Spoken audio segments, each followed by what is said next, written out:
Everyone, अगर आप भी उनमें से हैं जिन्हें आज तक शॉर्ट सेलिंग का कॉन्सेप्ट समझ नहीं आया तो डोंट वरी, क्योंकि आज की इस वीडियो में हम शॉर्ट सेलिंग को एक सिंपल मैनर में एक्सप्लेन करने वाले हैं। टू बिगिन विद, आपको ये तो पता होगा कि हम स्टॉक मार्केट में मैक्सिमम प्रॉफिट्स अर्न करने का मोटिव रखते हैं। इसके लिए आपको एक सबसे कॉमन मेथड पता होगा, यही कि आप कम प्राइस पे कुछ बाय करें और फिर उसे ज्यादा प्राइस पे बेच दीजिए। Only this way you can make a profit, right? Buy at low and sell at high. But what if I tell you that कि आप इस process को reverse में भी कर सकते हैं? Yes, that is exactly what short selling is. You sell first at a higher price and then you buy at a lower price. In a way, आप कर तो सेम ही चीज रहे हो, but just that the process is reversed. I know आप ये सोच रहे होंगे कि हम पहले सेल कैसे कर सकते हैं। Have some patience, we'll get to the technicalities soon. But पहले we need to understand कि इसकी नीड क्या है। Well, अगर आपको लगता है कि किसी स्टॉक का प्राइस फ्यूचर में ऊपर जाएगा, तो it is obvious कि आप वो आज स्टॉक बाय करेंगे। And then when the price increases, you will sell it and then make a fortune. But सारे स्टॉक सारे टाइम अप तो नहीं रह जाएंगे, right? There will be times when you are bearish on a stock, that is you think its price will go down. तो ऐसे में क्या आप बस उसके लोअर लिमिट हिट करने का वेट करोगे? This is when short selling can help you. मानिए आपको लग रहा है that a stock which currently trades at ₹100 will go to ₹80 by the end of the month. So what you do right now is short the stock. Short is just another term for short selling the stock. So you've sold the stock at ₹100 and then a month later अगर आपका analysis सही था and the stock reaches ₹80, तो आप उसे bye कर सकते हैं at ₹80.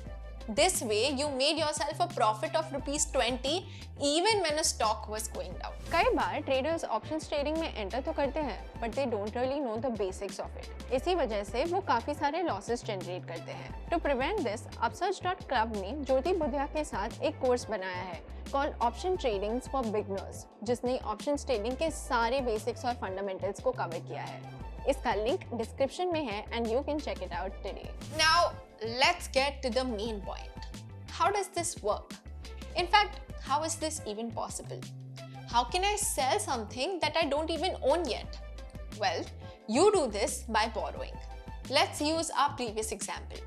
There's a stock ABC that costs ₹100 currently.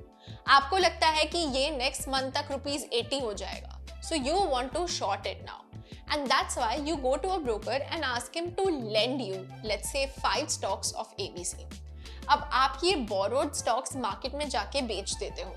As per the current price of the share, आपको कितने पैसे मिलने चाहिए? Yes, 5 into 100, which is equal to ₹500.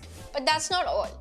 Remember कि आपने ये shares broker से borrow किए थे, आपको ये वापस भी तो देने हैं। तो इसीलिए अब आप एक महीने बाद जब शेयर प्राइस ₹80 हो गया है, आप 5 शेयर्स खरीदते हैं and give them back to the broker. So your account is cleared with the broker now. But खरीदने से आपका कैश आउटफ्लो कितना हुआ?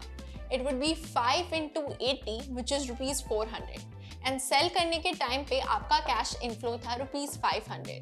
सो there you just made a profit of ₹100. And that is pretty much how short selling works. बस real life और एक example में एक छोटा सा डिफरेंस है। जब आप शॉर्ट सेलिंग करते हैं तो आपको उसे ट्रेडिंग डे में ही बाय करना होता है।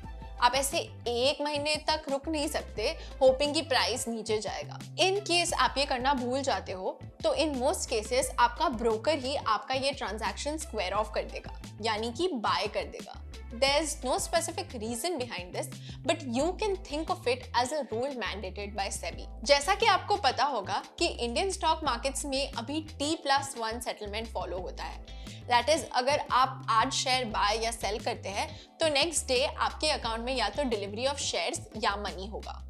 तो मानिए आपने आज एक शेयर शॉर्ट किया तो कल आपको उसकी डिलीवरी देनी होगी, but remember that you don't actually own anything, तो आप डिलीवरी किसकी दोगे? So that would lead to a default, and that's why SEBI says कि ठीक है आप बिना ओनरशिप के शॉर्ट तो कर लो, but it has to be in the intraday only.